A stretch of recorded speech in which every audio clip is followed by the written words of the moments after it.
Muy buenas noches a todos, bienvenidos a la Escuela de Formación Bíblica. Hoy, 27 de julio, ya se nos va prácticamente este mes de julio y nos preparamos para celebrar a Nuestra Señora de los Ángeles y a todas nuestras señoras madres. Entonces, es un mes muy bonito. Bueno, ni más que decir que a Don Bosco también lo celebramos el 16, su natalicio. Entonces, a todos animarles a que tengan un mes lleno de alegría, lleno de gozo. Estamos finalizando un mes, pero empezando el otro, así que ánimo a todos, con mucha fuerza, con mucho entusiasmo. El año se va rapidísimo, pero lo importante es poder uno lograr todos los objetivos y todas las metas que se trazan. Espero que todos estén muy bien en casa, tanto los que nos están viendo ahorita en vivo y los que nos ven diferido. Vamos a hacer nuestra oración. Bueno, perdón. Primero que nada, el tema de hoy vamos a hablar de San Pablo. Hay algo importante cuando hablamos de San Pablo y es que vamos a referirnos a las cartas de San Pablo, pero antes, en esta sesión, vamos a conocer un poco más de cerca quién es San Pablo, cuál es su doctrina, cuáles son sus características literarias y demás detalles, porque siempre he dicho, es bueno conocer al autor para después conocer el libro. Específicamente, cuando hablamos del Nuevo Testamento, hablamos de personajes como este, que es único, ¿verdad?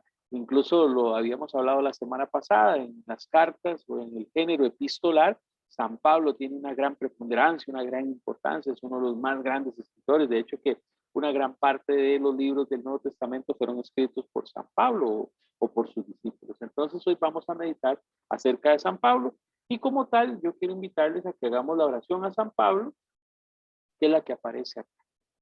En el nombre del Padre, del Hijo y del Espíritu Santo. Amén.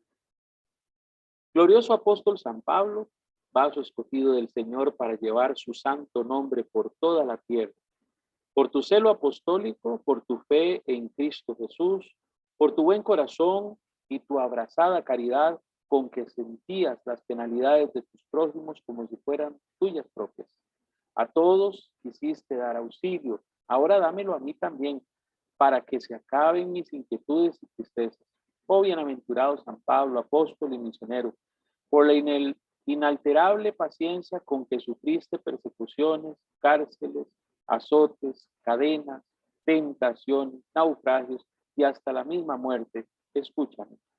Amable y muy meritorio Pablo, por aquel celo que te estimulaba a trabajar día y noche sin desfallecer en beneficio de las almas y, sobre todo, por aquella prontitud con que a la primera voz de Cristo en el camino de Damasco te rendiste enteramente a la gracia. Te ruego me auxilies con tu benignidad y me otorgues lo que con esperanza te pido. Amén. En el nombre del Padre, del Hijo y del Espíritu Santo. Amén. Les recuerdo siempre, les dejo ahí la oración en la presentación que les comparto para que puedan accesar a ella y después hacerla, yo diría, ¿por qué no? Durante este mes, podría ser este mes o por lo menos 2 semanas, hacer tanto la oración inicial como la que vamos a hacer al final de este tema. Cuando hablamos de San Pablo, hablamos de todo un personaje, pero yo antes quiero preguntarles algo a ustedes. Yo quiero hoy preguntarles a ustedes, quiero que 2 personas me digan qué saben de San Pablo, quién era San Pablo o algún detalle de San Pablo. A ver, voluntariamente. ¿Quiénes quieren participar? Vamos a ver, no todos a la vez. En orden. Adelante. Cuando habla, es que me integré tarde, pero cuando habla de San Pablo, ¿habla del apóstol o habla de Saulo? Ok, algo importante. ¿Del mismo? De las 2 De Saulo. personas al mismo tiempo. De las 2 personas. Sí, porque tengo entendido que Saulo era un perseguidor de cristianos. ¿Y Pablo? ¿Qué ha oído de Y Pablo? Pablo era un apóstol de los 12. Okay. Entonces, el Saulo llegó un momento en que él se encontró con el Espíritu Santo, por decirlo de una manera simbólica y literal, y posteriormente, digamos, Se no sé si convirtió. usar la palabra, no puedo decir la palabra que si se convirtió, sino que hubo como un cambio, ¿verdad? En el pensamiento en ese momento y cambió su rutina que tenía antes de encontrarse con el encuentro espiritual y siguió el sendero de Cristo. Muy bien. Entonces, eso es, digamos, como por decirle algo, me gustaría hablar más de él porque yo no soy seguidor de San Pablo, soy seguidor de Cristo, pero es uno de los escenarios más completos que tiene el Nuevo Testamento eh, para leerlo, para disfrutarlo, no, para disfrutarlo no, Para para profundizar en leerlo él. y para profundizar en él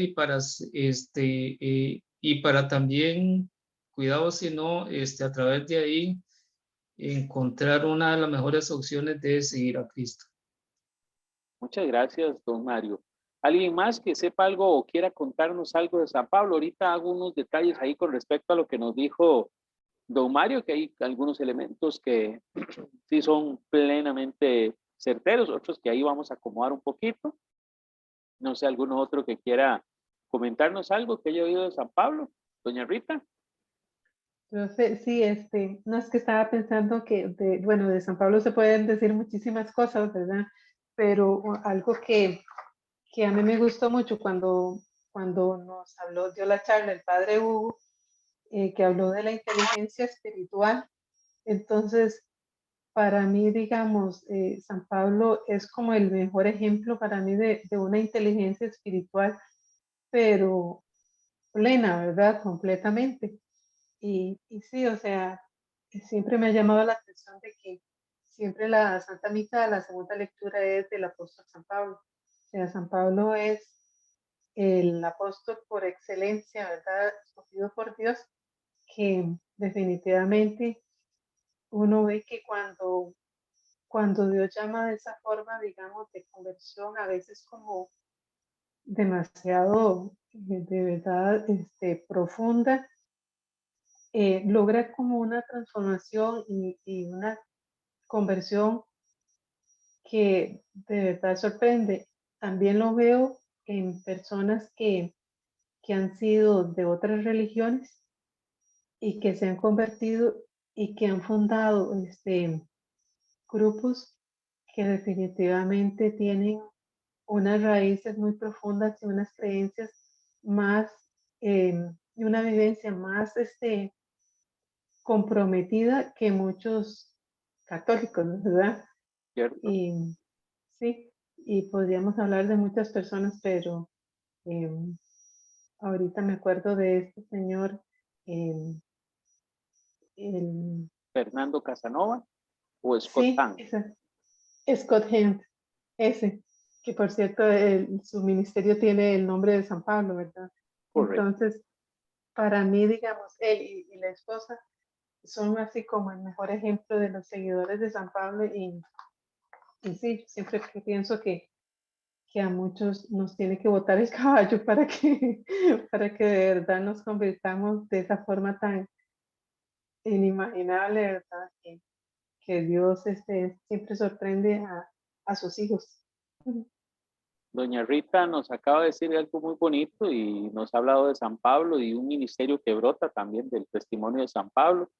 Y permítanme buscarlo, pero creo que tengo por ahí el libro en digital, Roma Dulce Hogar, que es escrito por Scott Hahn. Bueno, Hahn yo digo porque lo digo como se escribe, pero Hahn, Scott y Kimberly que escriben un libro maravilloso donde cuentan toda su historia. No les hago mucho adelanto, solo les digo que él no era católico y en la búsqueda de la verdad, él estudió y descubrió que la verdad estaba propiamente en la fe católica y eso que él estaba preparado para combatir, la verdad. Entonces, de aquí interesante. Entonces, es uno de los testimonios. Hay otro libro muy bueno de este hombre que se llama La Cena del Cordero, que es una alusión del libro del Apocalipsis y la Eucaristía, los dos unidos en una sola. Y es hermosísima la forma en la que lo expresa. Entonces, vamos a tener en algún momento, ¿por qué no? Un par de clips de este personaje que tiene todo un ministerio a nivel mundial. Muchas gracias, doña Rita. Muchas gracias, don Mario.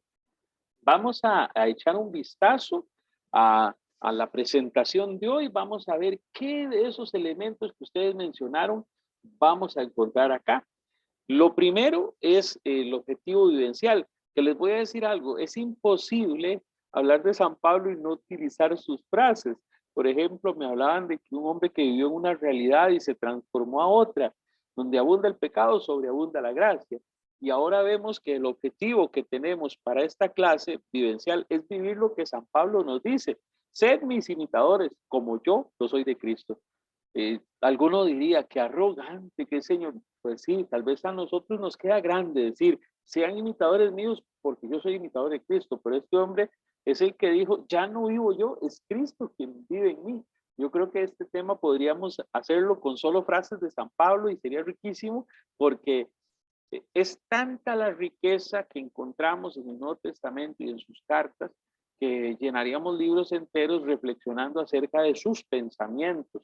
Ahora bien, yo quisiera que avancemos porque de hecho que este tema vamos a tener 2 semanas viendo, conociendo a San Pablo y un poquito conociendo su escritura porque es tremendamente importante en la lectura del Nuevo Testamento. Vamos a primero decir que San Pablo es una de las figuras más fascinantes del Nuevo Testamento y de los personajes cristianos, y de los personajes cristianos de la época porque generó en el mundo conocido una gran, un gran cisma, un gran movimiento, porque él fue el iniciador de una obra muy grande. Y podríamos decir que desde el libro de los Hechos de los Apóstoles que escribe San Lucas, empezamos a oír hablar de Pablo, empezamos a oír hablar de sus viajes, de sus misiones, de sus milagros, de aquellos fenómenos extraordinarios, pero principalmente de sus enseñanzas y de su ministerio.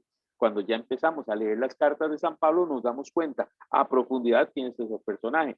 Yo podría decir que si el protagonista del libro de los Hechos de los Apóstoles es el Espíritu Santo, yo pondría como coprotagonista a San Pablo también, además del Colegio Apostólico, yo lo pondría ahí. Vamos a conocer un poco acerca de San Pablo, quién era, y para profundizar en este detalle, vamos a decir que nace en Tarso, en Cilicia, para el año 10 de nuestra época. O sea, era 10 años menor que Jesús, aproximadamente. Era judío de raza y religión, o sea, nació en el judaísmo, pero era ciudadano romano por su padre. Entonces, ¿qué pasó? Por su madre, era ciudadano romano, entonces tenía la doble ciudadanía, era judío y era romano. Su formación básica fue judía, estudió en Jerusalén, en la escuela de Gamaliel, que le decían el viejo. Era una escuela muy formal, digámosle, muy estricta. Era, ¿qué ejemplo voy a usar? Pero bueno, era como la Universidad de Costa Rica de Jerusalén, la escuela de Gamaliel. Era una escuela muy buena, muy formada. Bueno, yo es que estudié ahí hace mucho tiempo y me quedó una gran impresión de esa escuela, ¿verdad? No sé ahora cómo estará. Ahí ustedes me dirán si alguno tiene una versión diferente de la UCR, pero en mi época era algo extraordinario.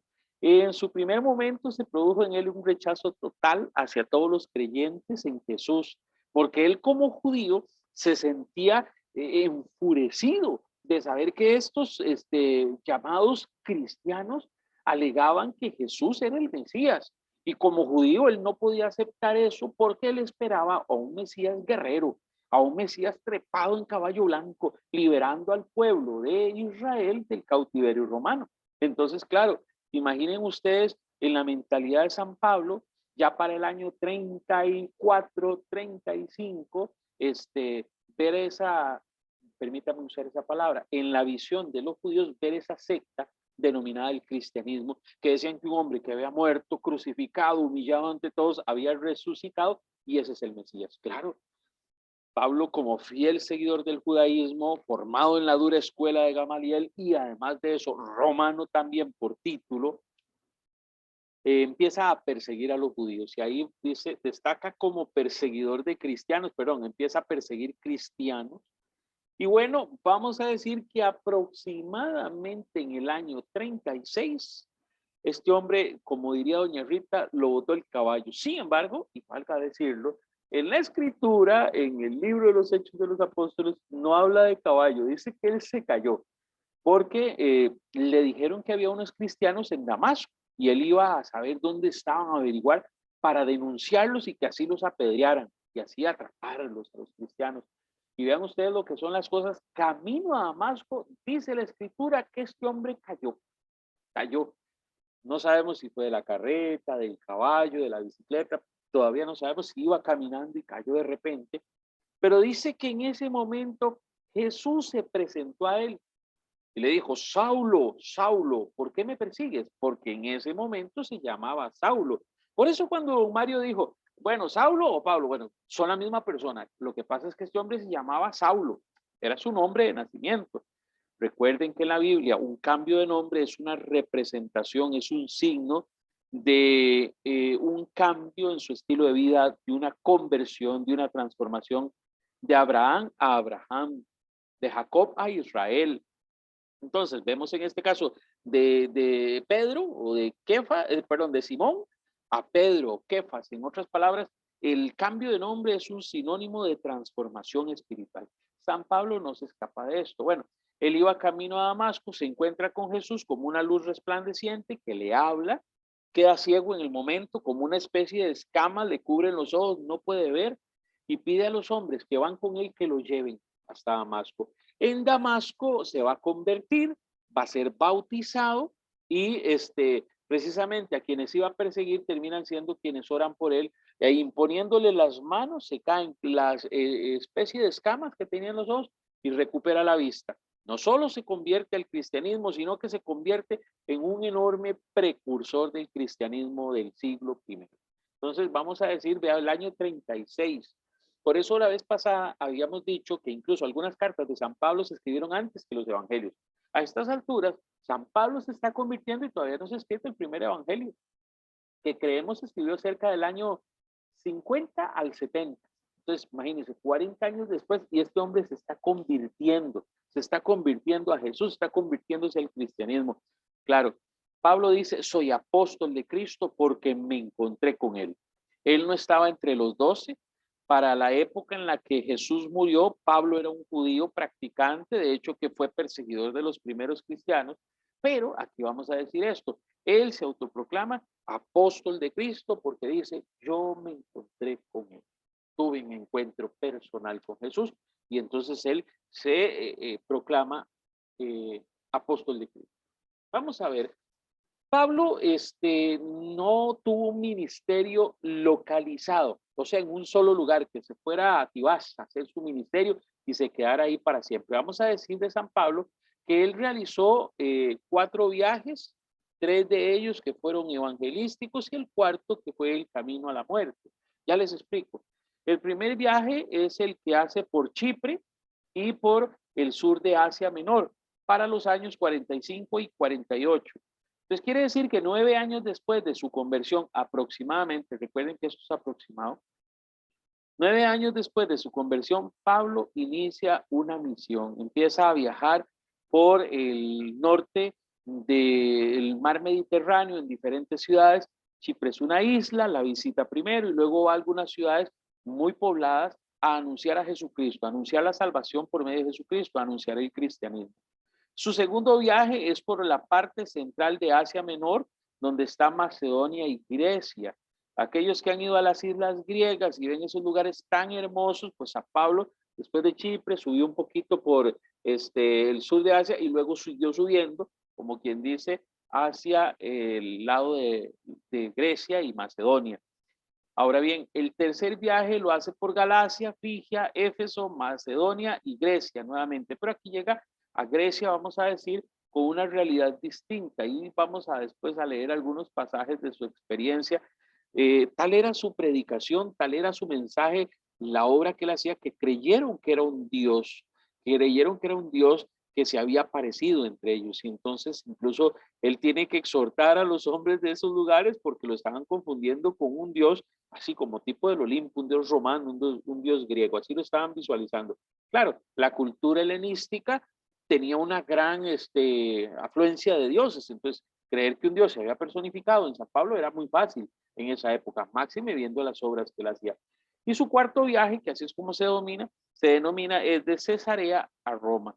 Cesarea es la capital de Filipo, es una parte de Palestina, al norte, de ahí hasta Roma, por el mar, y termina siendo prisionero y ahí es juzgado y asesinado. Pero ya casi vamos a ir a esa dolorosa historia. Entonces, esos 4 son los conocidos viajes de San Pablo. Es una vida de misión, es una vida misionera. Yo diría, el patrono de cualquier misionero debe ser San Pablo, ese deseo de comunicar la verdad. Si usted ve, del 45 al 48 van 3 años por todo un territorio, del 49 al 52, otra vez 3 años por otro territorio, del 53 al 58 ya se amplió el territorio, porque de hecho que las ciudades que visitó son más, usted puede ver ahí, son 5 en total. Y duró 5 años. ¿Qué hacía San Pablo en estos lugares? Bueno, llegaba, fundaba una iglesia, pero él no llegaba y se iba. Se quedaba por espacio de 1 año, año y medio, formando a los hombres en la fe, para que cuando él se iba, quedara una comunidad fortalecida. Esa era la tarea de San Pablo. Vamos a decir que en los albores del siglo I, estamos hablando a mediados del siglo I, San Pablo ejerció un ministerio enorme difundiendo el cristianismo. Los apóstoles de igual forma lo hicieron, pero no con ese poder expansionista, no se extendieron tanto como lo hizo San Pablo, además de que los apóstoles fueron rápidamente capturados, martirizados. Entonces, ahí podríamos decir, una ventaja que tuvo San Pablo es que por ser ciudadano romano y era un judío respetado, no fue tan fácil así como que lo atraparan y lo asesinaran. Pero bueno, esas son otras historias de San Pablo que contaremos la otra semana. ¿En qué consiste la doctrina de San Pablo? Aquí yo quisiera, bueno, hice un dibujillo ahí medio raro, pero bueno, yo quiero que entiendan que no hay uno que sea más importante de otro, de estos elementos de su doctrina. Son todos igual y todos son parte de la misma doctrina. Cuando hablamos de una doctrina es de lo que cree esa persona, en qué se basa su doctrina. Por ejemplo, yo les pregunto a ustedes, ¿cuál es la doctrina que ustedes tienen? Ustedes me dirían, mi doctrina es Jesús, mi doctrina. Todos tenemos un credo personal, una forma de creer. Los que me conocen un poquito mejor saben que yo tuve una experiencia de conversión en mi vida, donde antes no conocía del Señor, donde viví muy lejos de mi padre y después por un proceso de conversión me reencontré con él y mi vida cambió. Y entonces yo sé lo que Pablo vivió, esa transformación de ser un hombre sin Dios a ser un hombre con Dios. Entonces mi doctrina cambió por esa transformación que hubo en mi vida. Hay otras personas que han crecido en lugares muy bonitos, igual que el mío, pero se han mantenido apegados a la fe. Yo no, yo fui rebeldillo con mis papás, entonces me alejé un poquito de la fe, pero Dios en eso es siempre grato y fidedigno con nosotros. Vamos a decir que la doctrina de San Pablo está compuesta por estos 5 elementos. Número 1, la justificación por la fe. Bueno, les dije anteriormente que San Pablo era fariseo, pero era un judío formado en la escuela de Gamaliel. A los judíos formados en la escuela de Gamaliel se les decía fariseos. Él creía estar justificado y ser salvo por ser judío, por tener la sangre de Abraham. Él ya decía, aquí estoy y yo practico la ley puntualmente y solo por eso ya yo tengo la salvación. Eso creía San Pablo, pero lo creía Saulo.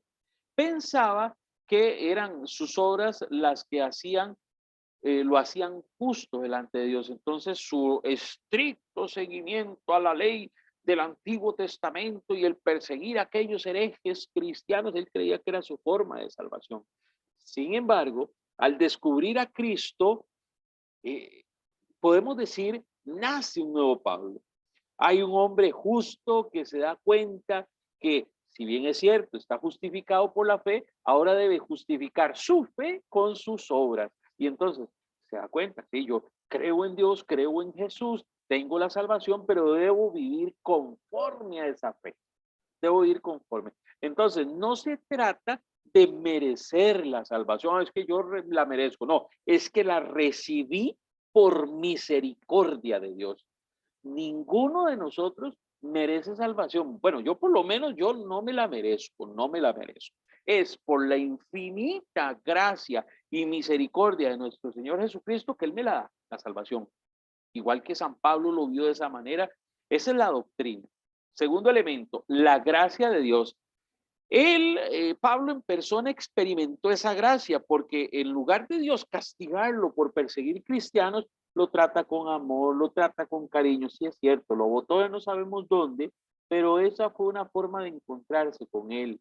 Lo sacudió, lo dejó ciego unos días, sí, pero esa fue una forma en la que Dios decía, estoy trabajando en ti. Lo hizo dudar de su propia fuerza, de su propia, lo que le sucede a la persona que tal vez está muy encumbrada. Imaginen a Pablo, un gran fariseo, estudiado en la escuela de Gamaliel, y un momento otro encontrarse solo, a ciegas, habiéndose encontrado con un Dios en el que él no creía, con un hombre en el que él no creía, pues todo su mundo se cambió, se transformó. Y él dice que la gracia de Dios es lo que le basta, es su fuente de gozo, es su fuente de paz, es la gracia la que le da la fuerza para sobrellevar la vida y superar el pecado. Bástate la gracia. Entonces, es bellísimo lo que dice San Pablo. Vamos a ver el Jesucristo crucificado, número 3. Este elemento es, visualicemos la cruz. Yo hago así y visualizamos la cruz. Está la cruz como lugar de sacrificio, pero al pie de la cruz está la resurrección de Jesús, porque Jesús se levanta de entre los muertos, se encuentra con San Pablo camino a Damasco. En otras palabras le dice, mira, no vengo a condenarte, soy el resucitado, el que le doy vida eterna. Y entonces este hombre se convierte completamente. Y Pablo va a hablar siempre del Jesús crucificado o del Jesús Cristo, el Jesús Cristo, el Jesús ungido. Recuerden que Cristo es ungido, Cristos. Y en la carta a los Filipenses vamos a encontrar todos esos detalles de ese Jesús crucificado, ese que se dio por amor, ese que se entregó por cariño, dándolo todo, pero que se encontró con Pablo. Número 4, la iglesia como el cuerpo de Cristo. Hemos escuchado mucho esto en nuestra iglesia, por supuesto, eso es uno de los fundamentos de nuestra fe y de la doctrina nuestra.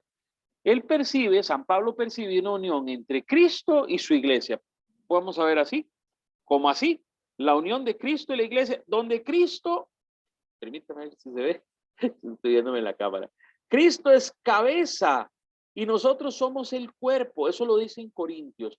Este cuerpo está vivo gracias a que esta cabeza, que es Cristo, lo mantiene unido. Vea, todos estamos así sueltiticos, pero nos unimos por Cristo y lo tenemos a Él por cabeza. Y estamos vivos mientras nos mantengamos unidos. Si alguno de nosotros se va, se muere, no puede estar sin Él. Entonces, claro, cuando nosotros leamos la carta a los Corintios, vamos a decir, por supuesto que así es. Vamos a ver también, el quinto elemento de San Pablo en su doctrina, es decir, soy apóstol de Jesucristo. Ya lo he mencionado varias veces. Pablo quedará absolutamente, escuchen esta palabra, enamorado de Cristo y se lanzará como un apóstol con pasión. Algo así dijo doña Rita, y es que yo les voy a decir algo.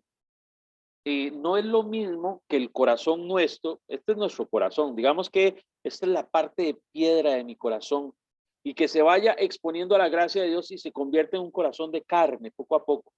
Las personas que hemos tenido la experiencia de estar así endurecidos y de un momento a otro hacer así, ¡pum!, de golpe, nos volvemos muy radicales para la fe, nos volvemos sumamente impactados, profundamente impactados. Y yo les puedo decir que cuando Pablo se lanza a la calle a predicar y todo esto, lo deja todo con tal de seguir a Cristo.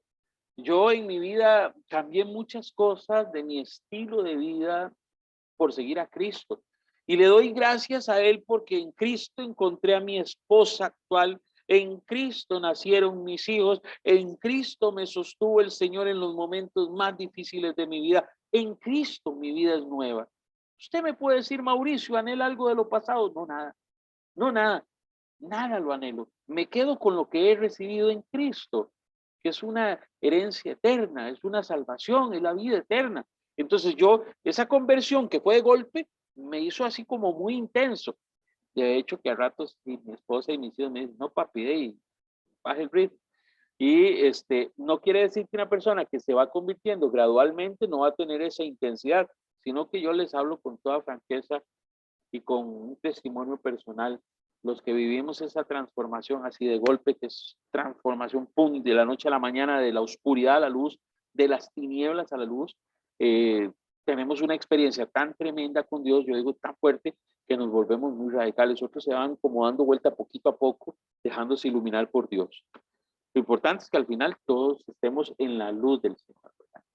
Vamos a ir a la siguiente de las siguientes. Vamos a ver. Hay un dilema y varias dificultades en la vida de San Pablo. Bueno, esto hay que saberlo enfocar. El primero, el dilema o problema. Bueno, ahí dice problema. Una iglesia cristiana judía o una iglesia nueva. ¿Recuerdan ustedes que les hablé cuando vimos Hechos de los Apóstoles que en el capítulo número 15 se reunieron los apóstoles y a la luz del Espíritu Santo tomaron la determinación de que los nuevos convertidos no tenían que hacerse primero judíos y luego cristianos, sino que podían venir del paganismo directo al cristianismo?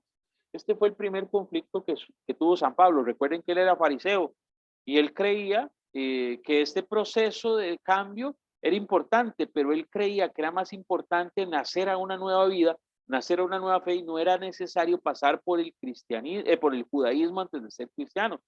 Otros, por su parte, como San Pedro, decían, no, es que primero hay que ser judío y luego cristiano.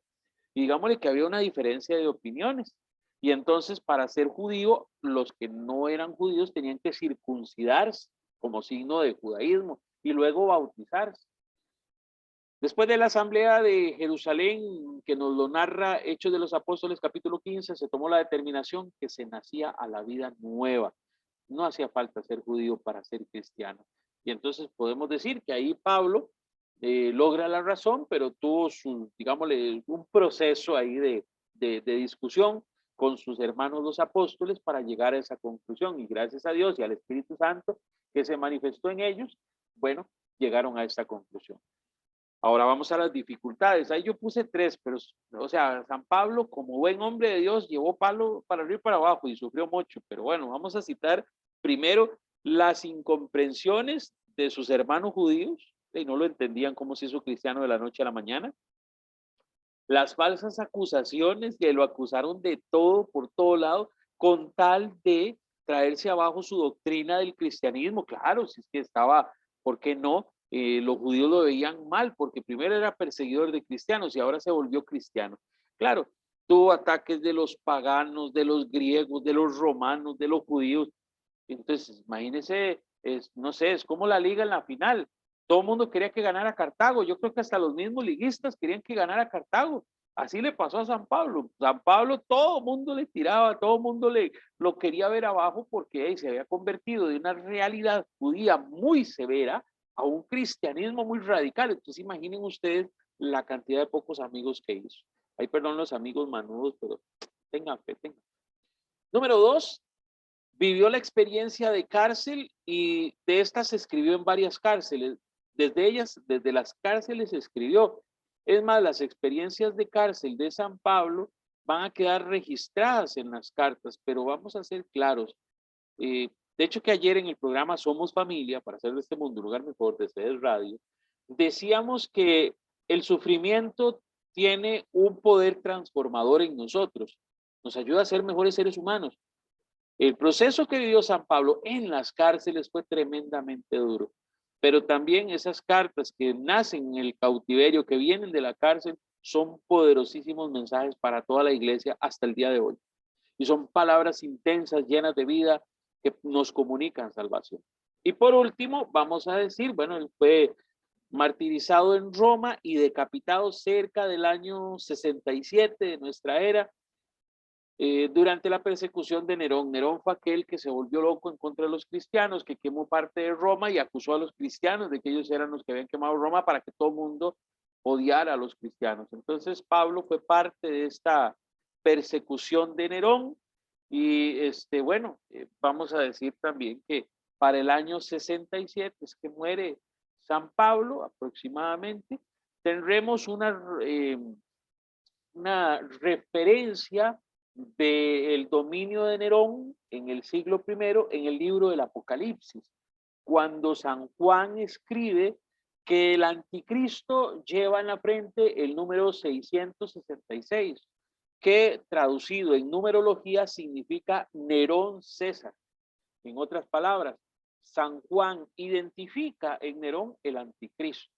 Entonces, cuando lleguemos al Apocalipsis, les voy a explicar con más detalle estos elementos, que son con numeritos y con letras, para que ustedes lo vean. Así la vida de San Pablo, se dieron cuenta, nada fácil, pero sí muy productiva. Permítanme seguir por acá. ¿Cuáles son las características comunes de las comunidades paulinas? Híjole, esto sí está interesante, hasta sonó redundancia. Características comunes de las comunidades. Bueno, vamos a decir, en primera instancia, eran eran comunidades que estaban en el mundo helenista. Recuerden ustedes la influencia griega. Bueno, sí, muchas de estas comunidades del norte del mar Mediterráneo era una cultura griega, pero tenían todos los elementos de la cultura griega. Recuerden que ya en este momento eran los romanos, pero toda esa cultura, esa influencia griega o helenística, como se le llama, lo influenciaba. Esto ofrecía grandes ventajas a San Pablo, pero no se alegren conmigo ni brinquen. Pues era un mundo más culto, era un mundo de gente con mayor análisis, mayor pensamiento, pero también tenía el peligro del paganismo hedonista, aquello de la cultura de la apariencia, como los griegos. O sea, cuando lo ven a uno así bien formado, guapo, elegante y todo, la gente piensa que uno vive en el espejo, pero no es así. Yo le doy gracias a Dios por lo maravilloso que me hizo, pero sé que lo más importante es el espíritu. Dejen de reírse ahí en casa, vean que sus hijos van a acusarlos después conmigo, ¿verdad? Ustedes están riendo de mí, los conozco. Por eso todos tienen el micrófono apagado. Ok, el riesgo del paganismo hedonista es que en esa época todavía había mucha influencia de los pensadores griegos que creían que la verdadera, el elemento más alto al que podía aspirar un ser humano era el placer físico, al placer humano. Llámese en ejercicio, llámese en comida, llámese en sexo, toda esa clase de placeres, y desestimaban la vivencia espiritual. Creían más en vivir el momento, en disfrutarlo al máximo. No se diferencia mucho de lo que estamos viviendo ahorita.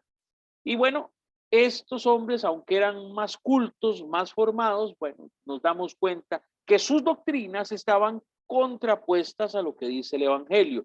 Y por eso Pablo va a escribir en ocasiones con mucha fuerza a las comunidades de estos lugares. ¿Por qué? Porque lamentablemente eran comunidades cristianas, oiga, dije cristianas, no dije santas, que lamentablemente al estar expuestos a este borbandeo son como nosotros.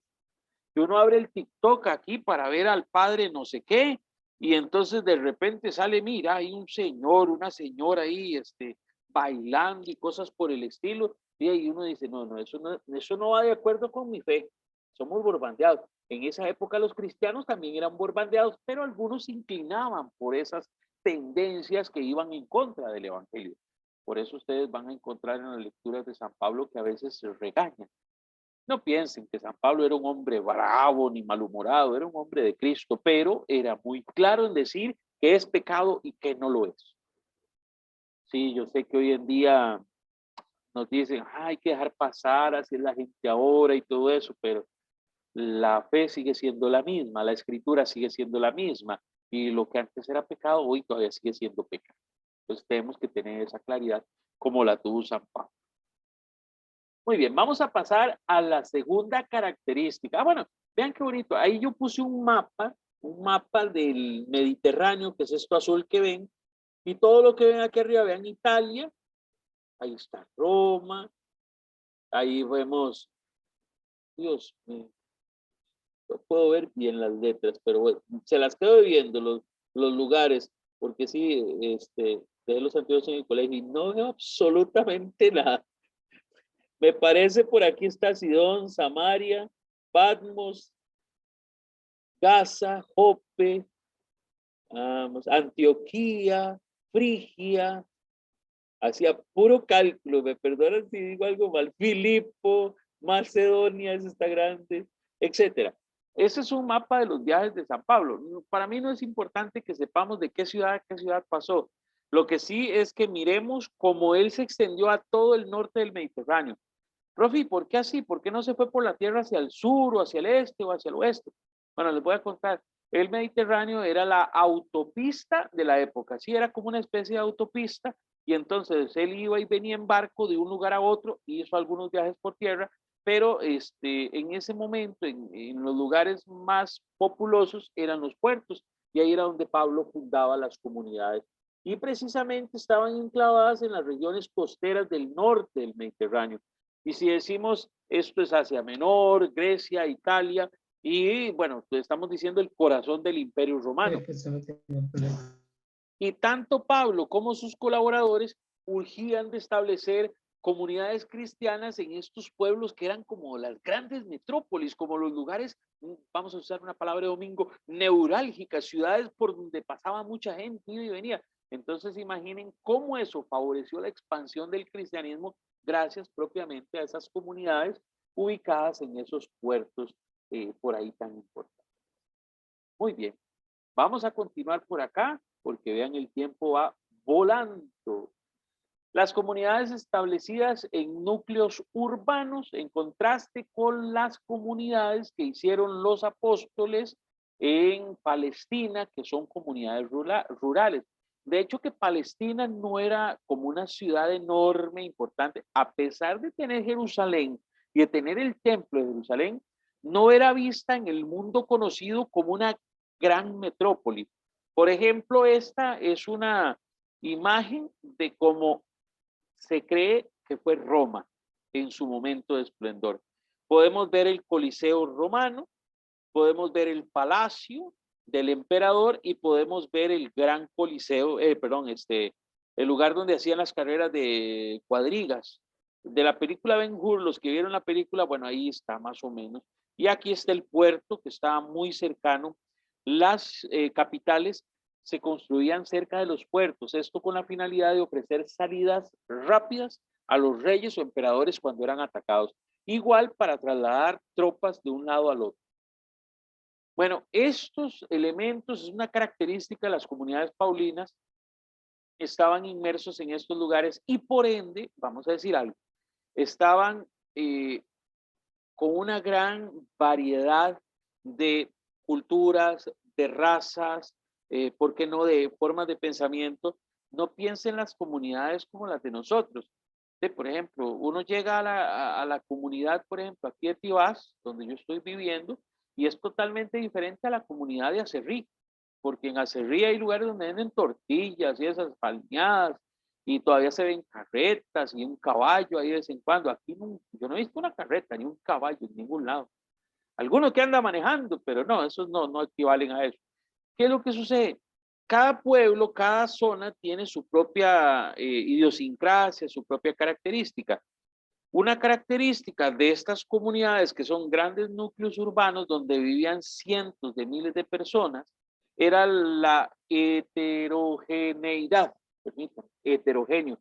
Entonces había chipriotas, había judíos, había romanos, había griegos, había gente de todas las razas, asiáticos, venían de Oriente, del Norte, suevos, francos, visigodos, de todo lado del mundo conocido, ahí estaban. Y bueno, recuerden que el comercio es una de las principales fuentes de ingreso de estas grandes ciudades, entonces mucha gente de muchos lugares viajaba hasta ahí para comerciar.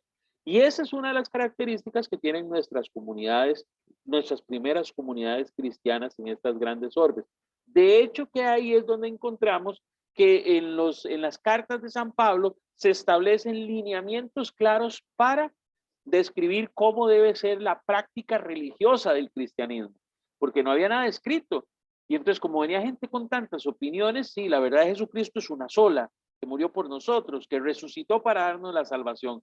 Pero todos los elementos adicionales a eso tuvieron que ser construidos con la predicación y en este caso con la escritura de las cartas, que ayudan a ordenar incluso el tema de los matrimonios, el tema de los servidores, obispos, diáconos, que así se le llamaba a los servidores de la iglesia de esa época, los encargados. Entonces, todo esto que encontramos en las cartas de San Pablo, permítame aclarar algo, no son leyes, son normativas. ¿Ok? Es que una ley suena como escrita en piedra. La normativa se adapta a las circunstancias propias del lugar, a las características propias del pueblo. Entonces, por eso encontramos unas normas que dice San Pablo a los Gálatas, otras que les dice a los Efesios y otras que le dice a los Corintios o a los Romanos. Entonces, vimos que les dijo a todos algo que consideraba el importante decirle a esos pueblos en especial. Vamos a ver la cuarta característica de la comunidad paulina, es que eran comunidades caseras. Bueno, yo puse comunidades casa, pero ahí si nosotros lo decimos ahorita es comunidades caseras. ¿Qué pasaba? Bueno, había una señora que era acaudalada, con mucha plata, y tenía una casa grandísima, y había un montón de gente pobre que se convertía al cristianismo, entonces ella les decía, vengan a mi casa, todos vengan a mi casa, mi comida es su comida, mi casa es su casa. Y los que venían, trabajaban y decían, mi comida es su comida, mi salario es su salario, y todo lo compartían. Estas son las primeras comunidades cristianas. Estas eran las comunidades a las que atendía Pablo. Entonces ahí estaba, como se ve en ese dibujito ahí, hombres, mujeres y niños, sin las distinciones típicas de las sinagogas de la época y hasta el día de hoy.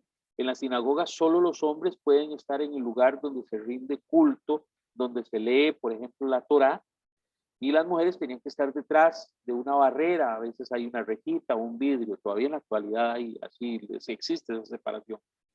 En las comunidades caseras o de casa estaban todos reunidos. Ahí no había distinción ni de clase social, ni de raza, todos juntos compartiendo los bienes que todos traían. El que más tenía, más aportaba, el que menos tenía, menos aportaba, pero todos se ofrecían los unos a los otros. Entonces, vea qué bonitas eran las comunidades y por eso fue también que se vieron expuestos a ciertas, llamémosle así, problemáticas propias de una comunidad doméstica. Quién lava, quién limpia, quién cocina, cuánto debemos comer, etcétera. Y entonces se reúnen en casas para vivir su fe, para crecer en la fe, y entonces tienen que haber ordenanzas, tiene que haber unos criterios de convivencia entre ellos. Entonces no se puede hablar mal del hermano, no podemos criticarlos, tenemos que perdonarnos, tenemos que amarnos entre todos. Y si usted se va y lee Primera de Corintios, usted sabe los corintios cuando les llegó esa carta y dijeron, todo hay que perdonarlo, porque el amor perfecto todo lo perdona, todo lo olvida, todo lo soporta. Ay, Dios. Y piensa en aquel al que le huelen tan feo las patas, que vamos a hacer cohesión, hay que perdonarlo, hay que amarlo con esas patas así, etcétera. La convivencia de esta iglesia implicaba, permítame decirlo así, una iglesia doméstica, una iglesia de casa, implicaba el roce constante, pero también implicaba la manifestación más grande, que es la caridad, el amor cristiano, el amor por los otros. Vamos a ir a la quinta característica. Eran fundadas por cristianos provenientes del judaísmo y también del paganismo.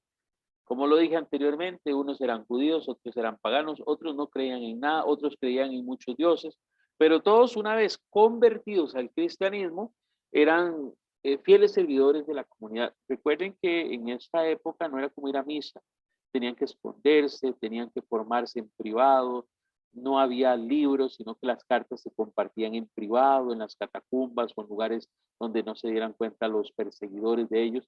Entonces, claro, venían de todas partes, se convertían, pero que tenían que tener mucho cuidado. Vamos a decir que también es una época muy difícil para la iglesia. Los 3 primeros siglos de vida de la iglesia fueron terribles por las muertes, las masacres. Cuando encontraban una comunidad los mataban a todos, hombres, mujeres y niños, sin importar la raza, la clase social, nada, los mataban a todos. Y de las formas más terribles, más brutales, como para dar un ejemplo de que no debían ser cristianos. La sangre de tantos mártires sirvió como un abono para toda la iglesia. Ay, perdón, me vino para atrás, me vino para adelante. Segundo elemento de estas comunidades, que eran comunidades en las que junto al entusiasmo y al heroísmo también estaba presente el pecado. Ya lo dije antes, Igual que la iglesia, en la iglesia nosotros, si vamos a misa, vemos a una gente tan piadosa, tan buena, tan respetable, que uno dice, qué gente más buena, qué buena gente. Pero hey, usted vuelve a ver y al otro lado estoy yo y dice, qué gordito, este que sí que es pecador, este que se porta mal y aquí viene la iglesia. La naturaleza de la iglesia es esa, no es de santos, es una comunidad de pecadores que estamos luchando por buscar la salvación. Y esa era la realidad que tenían estas comunidades propias a las que Pablo les escribe. Estamos ya casi a 5 minutos de terminar, pero quisiera preguntar un poquito si hasta el momento hay alguna duda, alguna consulta. Sé que he ido rápido, pero es que este tema es muy gordito, es un tema que tiene mucha carne y para la próxima semana vamos a ver propiamente las características literarias de las cartas, que ya ahí vamos a meternos más a la letra. Pero en este era más como las generalidades de San Pablo y de las comunidades. ¿Alguna pregunta, algún comentario, mis hermanos, al respecto? Vamos a ver. Todo clarísimo. Claro, claro como el agua. Por ahí tenemos un micrófono. Adelante, doña Daniela. San Pablo utilizó escribas, o sea, otros que escribieran por él o fue de puño y letra. Las dos cosas. Muy buena pregunta. Él escribió cartas de puño y letra y utilizó escribas, secretarios, y utilizó también, ¿cómo se llama? Secretarios y discípulos suyos, también como escritores. Una cosa es el secretario, que era todo un oficio, y otro el discípulo que toma nota de lo que él dice. Él usó de los dos. Él escribió los suyos y también tuvo escribas y tuvo secretarios. De hecho, que dijimos la vez pasada que San Lucas, el doctor, fue secretario de San Pablo. Él trabajó con San Pablo, estuvo mucho tiempo, pero bueno, ya sabemos que su ministerio lo llevó a hacer cosas mucho más grandes, ¿verdad? Como escribir el Evangelio y el libro de los Hechos de los Apóstoles. De ahí que conociera también de San Pablo. Por eso vemos en los Hechos tantas referencias de San Pablo, de sus aventuras, porque él muchas las vivió con San Pablo y otras se las contó Pablo. Pero sí, esa es la característica. De hecho, que yo les había dicho anteriormente que incluso muerto, sus discípulos escribieron todavía cartas que no se habían enviado, o sea, las terminaron de escribir, porque la intención de él era enviarle un mensaje a la comunidad de, por ejemplo, Tesalónica, a los tesalonicenses. La segunda carta a los tesalonicenses se cree que fue escrita en cautiverio de San Pablo, donde ya no podía escribir, o cuando ya había fallecido. Entonces, son algunos de los detalles históricos de esta forma de escribir de San Pablo. ¿Alguna otra pregunta?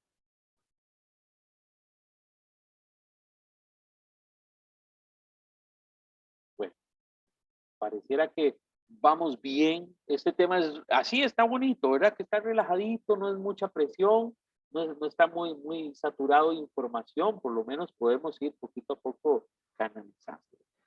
Vamos a proceder a la oración, vamos a hablar con Dios, con la intercesión de San Pablo, con esa oración que tenemos, la segunda oración a San Pablo.